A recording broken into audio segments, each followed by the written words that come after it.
نحمده ونصلي ونسلم على رسوله الكريم اما بعد فاعوذ بالله من الشيطان الرجيم بسم الله الرحمن الرحيم قالوا تالله لقد علمتم ما جئنا لنفسد في الارض وما كنا سارقين قالوا فما جزاؤه ان كنتم كاذبين قالوا جزاؤه من وجد في رحله فهو جزاؤه کذالک نجزی الظالمین۔ انہوں نے کہا اللہ کی قسم تمہیں خوب معلوم ہے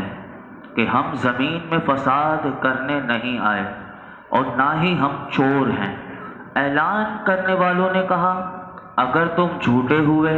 تو اس کی سزا کیا ہوگی؟ انہوں نے کہا اس کی سزا یہ ہے کہ جس کے سامان میں وہ پیالہ ملے وہ خود ہی اس کا بدلہ ہوگا۔ ہمارے یہاں ظالموں کی یہی سزا ہے۔ جیسا کہ 2 دن پہلے آپ سماعت کر چکے تھے کہ جب بادشاہ کا پیالہ چوری ہو گیا تو ندا کرنے والے نے اعلان کیا تھا کہ بادشاہ کا پیالہ نہیں مل رہا، جو ہماری تلاشی لینے سے پہلے اسے ظاہر کر دے گا یا اسے چوری کرنے والے کے بارے میں ہمیں بتائے گا تو ہم اس کے لیے ایک اونٹ کا بوجھ انعام کے طور پر اسے دیں گے۔ اور جس نے یہ اعلان کیا تھا اس نے کہا تھا کہ میں اس کا ضامن ہوں۔ ان 3 آیات میں انہوں نے سب سے پہلے یہ کہا کہ اللہ کی قسم تمہیں خوب معلوم ہے کہ ہم کنعان سے جب تمہارے پاس مصر میں آئے ہیں تو ہم زمین میں فساد کرنے نہیں آئے اور نہ ہی ہم چور ہیں۔ اعلان کرنے والے نے ان سے ہی کہا کہ بتاؤ کہ اگر تم جھوٹے ہوئے تو پھر اس کی سزا کیا ہوگی؟ تو انہوں نے خود بتا دیا کہ اس کی سزا یہ ہے کہ جس کے سامان میں سے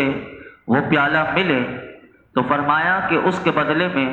وہ اپنی گردن چیز کے مالک کے سپرد کر دے اور وہ مالک 1 سال تک اسے غلام بنائے رکھے۔ حضرت یعقوب علیہ السلام کی شریعت میں چونکہ چوری کی یہی سزا مقرر تھی اس لیے انہوں نے کہا کہ ہمارے ہاں ظالموں کی یہی سزا ہے۔ پھر یہ قافلہ مصر لایا گیا اور ان صاحبوں کو حضرت یوسف علیہ السلام کے دربار میں حاضر کیا گیا۔ پھر قرآن آگے کیا ارشاد فرماتا ہے سنیے، فَبَدَأَ بِأَوْعِيَتِهِمْ قَبْلَ وِعَاءِ أَخِيهِ ثم استخرجها من وعاء أخيه كذلك كدنا ليوسف ما كان ليأخذ أخاه في دين الملك إلا أن يشاء الله نرفع درجات علیم۔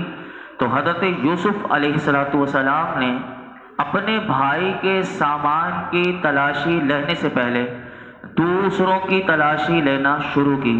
پھر اس پیالے کو اپنے بھائی کے سامان سے نکال لیا۔ ہم نے یوسف کو یہی تدبیر بتائی تھی۔ بادشاہی قانون میں اس کے لیے درست نہیں تھا کہ اپنے بھائی کو لے لے مگر یہ کہ اللہ چاہے، ہم جسے چاہتے ہیں درجوں بلند کر دیتے ہیں اور ہر علم والے کے اوپر ایک علم والا ہے۔ حضرت یوسف علیہ السلام کے دربار میں جب سب بھائیوں کو پیش کیا گیا تو آپ نے اپنے بھائی بنیامین کی تلاشی لینے سے پہلے آپ نے دوسروں کے سامان کی تلاشی لینا شروع کر دی۔ جب بنیامین کے سامان تک پہنچے تو حضرت یوسف علیہ السلام نے فرمایا کہ میرا گمان ہے کہ پیالہ اسی کے سامان میں ہوگا۔ بھائیوں نے کہا کہ خدا کی قسم ہم اسے چھوڑیں گے نہیں کہ جب تک آپ اس کی سامان کی تلاشی نہ لے لیں، اسی میں آپ کے لیے اور ہمارے لیے بہتری ہے۔ جب حضرت یوسف علیہ السلام نے بنیامین کے سامان کی تلاشی لی تو پیالہ اس کے سامان سے برآمد کر لیا۔ یہاں سے ایک بات یاد رکھیے گا کہ شرعی ہیلہ ہوتا ہے تو شرعی ہیلہ یہ درست ہوتا ہے کہ اگر شرعی ہیلہ کیا جائے تو یہاں سے ایک بنیاد نکلتی ہے۔ بعض لوگ کہتے ہیں کہ یہ دھوکہ دیا جاتا ہے، لیکن اگر شریعت میں ہیلہ رکھا ہی اس لیے گیا کہ اس میں دھوکہ نہیں ہوتا بلکہ ایسا ہیلا کہ کسی پر ظلم نہ ہو، جیسے کہ حضرت یوسف علیہ السلام نے بنیامین کو روکنے کے لیے ہیلا اختیار کیا، اور یہ ہیلا بالکل جائز تھا اور اس میں کوئی ظلم نہیں تھا۔ کیوں؟ اس کی وجہ آپ نے پہلے اپنے بھائی کو بتا دیا تھا کہ میں تمہیں روک نہیں سکتا، تو اس لیے قرآن کہتا ہے کذالک کدنا لیوسف، کہ ہم یعنی قرآن یہ بیان کرتا ہے کہ اللہ رب العالمین کی طرف سے ہی آپ کو یہ بتایا گیا کہ آپ اپنے بھائی کو لے نہیں سکتے تھے، تو اس کی تدبیر کیا ہوگی؟ تو تدبیر یہ بتائی گئی کہ آپ خود اپنی سزا نہ بتائیں، بلکہ آپ حضرت یعقوب علیہ السلام کی شریعت میں جو سزا ہے آپ انہی سے پوچھئے۔ تو آپ نے بھائیوں سے پوچھا کہ وہ حضرت یعقوب علیہ السلام کی شریعت کا حکم بتائیں کہ جس سے وہ بھائی بھی مل سکے اور حضرت بنیامین بھی حضرت یوسف علیہ السلام کے پاس رہ جائیں۔ اور یہ یاد رکھیے گا کہ مصر میں قانون یہ تھا کہ حضرت یوسف علیہ السلام اگر اپنا قانون بتاتے کہ پیالے کی سزا جو ہے وہ یہ تھی کہ سزا تھی مارنا اور دگنا ان سے مال لینا، تو یہ بات اللہ کی مشیت سے ہوئی، تو حضرت یوسف علیہ السلام کے دل میں یہ ڈال دیا گیا کہ سزا بھائیوں سے پوچھئے، اور بھائیوں کے دل میں ڈال دیا کہ وہ اپنے سنت اور طریقے کے مطابق جواب دیں۔ اور قرآن بیان کرتا ہے کہ وَفَوْقَ كُلِّ ذِي عِلْمٍ عَلِيمٍ، کہ ہر علم والے کے اوپر ایک علم والا ہے۔ تو علماء فرماتے ہیں اس آیت سے یہ ثابت ہوا کہ حضرت یوسف علیہ السلام کے بھائی علماء تھے، اور حضرت یوسف علیہ السلام ان سب سے زیادہ علم والے تھے کہ حضرت یہاں پر اب کسی کے ذہن میں وہی خیال آئے جیسے میں نے ابھی کہا کہ آپ نے اس ہیلے میں نہ تو یاد رکھیے گا کہ حضرت یوسف علیہ السلام نے نہ جھوٹ بولا، کیونکہ وہ آپ کے خادم نے کہا تھا، اور خادم بے خبر تھا، اس نے کہا تھا کہ تم چور ہو، تو یہ یاد رکھیے گا کہ یہ حضرت یوسف علیہ السلام نے نہیں کہا تھا۔ اور یہ بھی یاد رکھیے گا کہ آپ نے بھائی پر چوری کا بہتان نہیں لگایا، بلکہ یہ جو کچھ ہوا تھا پیچھے آپ سن چکے تھے کہ بنیامین نے کہا تھا کہ میں آپ کے پاس ہی رہنا چاہتا ہوں، میں اب ان کے ساتھ واپس نہیں جانا چاہتا کیونکہ یہ ظلم کرتے ہیں مجھ پر بھی۔ تو آپ نے جو کچھ یہ کیا تھا، یہ تدبیر اختیار کی تھی، یہ اپنے بھائی بنیامین کے مشورے سے ہی ہوا تھا۔ تو اسی لیے اللہ رب العالمین نے اس آیت میں ان کی تعریف فرمائی کہ کذالک کدنا لیوسف، کہ یہ تدبیر ہم نے یوسف کو سکھائی، یعنی یہ تدبیر سکھانے والی ذات اللہ کی ہے، تو اللہ رب العالمین نے آپ کو سکھایا۔ اور یہاں پر یہ بھی یاد رکھیے گا کہ مخلوق میں ہر علم والے سے اوپر ایک علم والا ہوتا ہے۔ یہ اللہ کا کرم ہے کہ علماء ہوتے ہیں اور ان سے بڑے بڑے عالم بھی ہوتے ہیں، اگر کسی سے کوئی لغزش ہو جاتی ہے تو بڑے جو ہوتے ہیں وہ اس کو روک دیتے ہیں۔ تو یاد رکھیے کہ یہاں پر یہ بھی بات پتہ چلی کہ ہر علم والے کے اوپر ایک علم والا ہوتا ہے۔ اب سوال ذہن میں آتا ہے کہ یہ علم کی انتہا کہاں ہوتی ہے؟ تو علماء نے اس کا جواب دیا کہ علم کے انتہا میرے آقا علیہ السلام پر ہوتی ہے، اور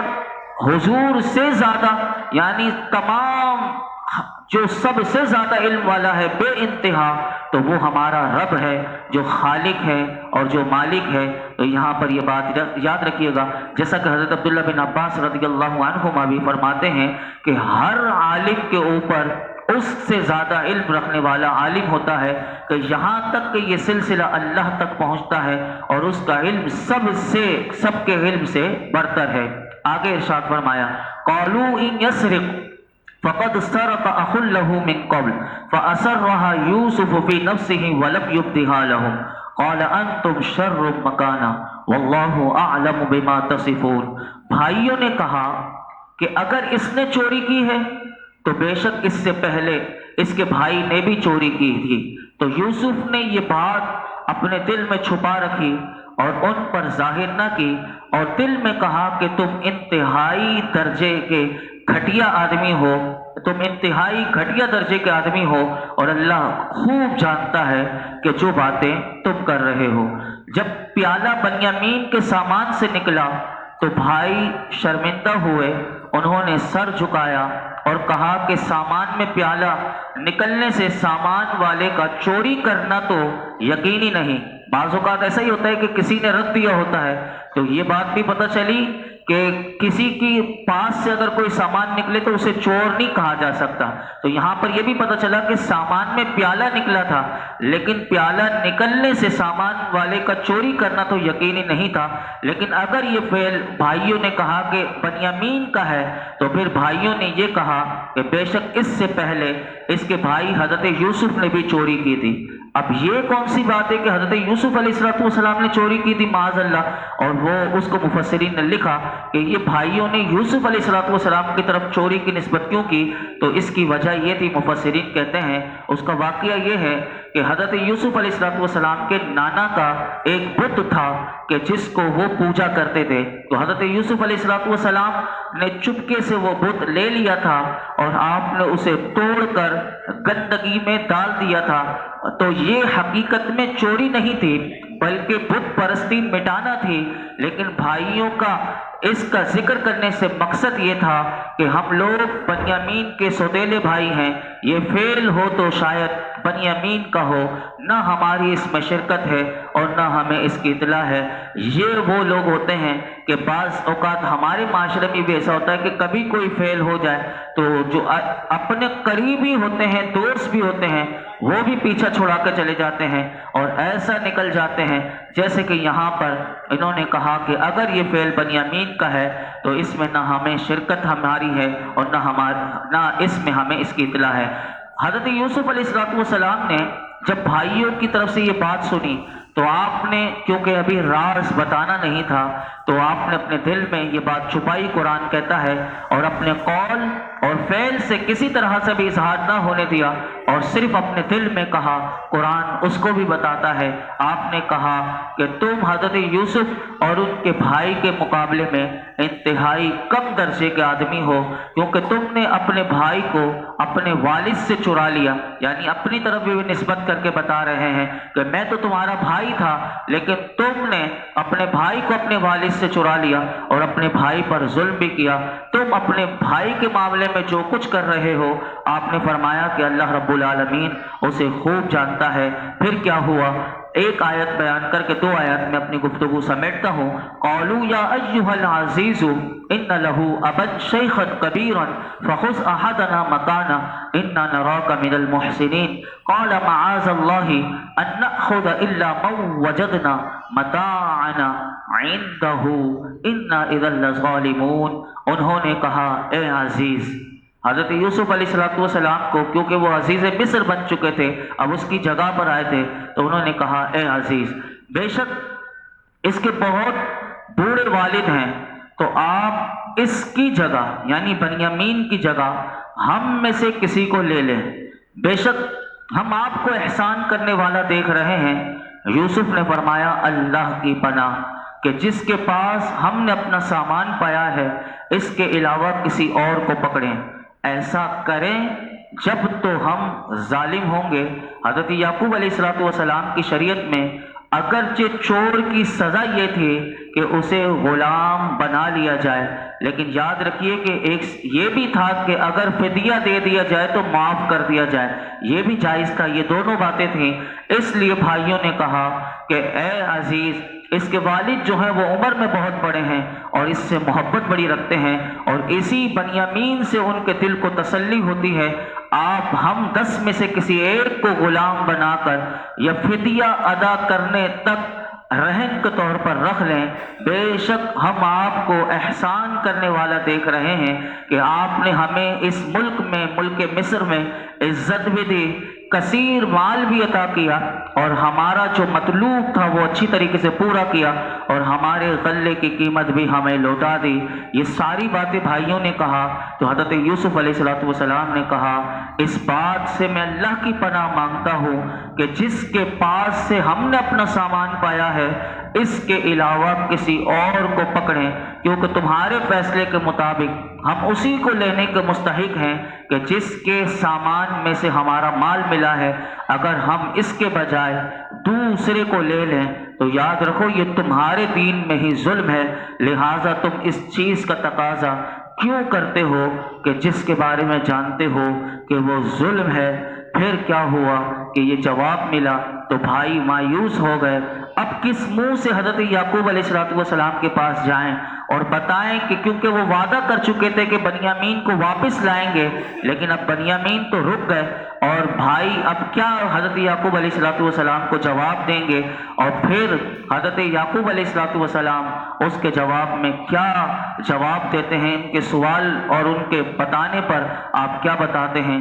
قرآن کے آخری 2 رکوع جو ہیں وہ بھی بہت زبردست ہیں، آخری 3 رکوع بلکہ، اور اس میں بھی پھر حضرت یوسف علیہ السلام سامنے آتے ہیں اور بتاتے ہیں کہ کس طرح میں یوسف ہوں۔ تو یہ وہ سارا قرآن کا کہ جس میں بہت کچھ سیکھنے کو ہمیں مل رہا ہے اور آئندہ بھی ملے گا۔ ہم اللہ رب العالمین کی بارگاہ میں دعا کرتے ہیں کہ وہ اپنے حبیب الحبیب صلی اللہ علیہ وسلم کے صدقے طفیل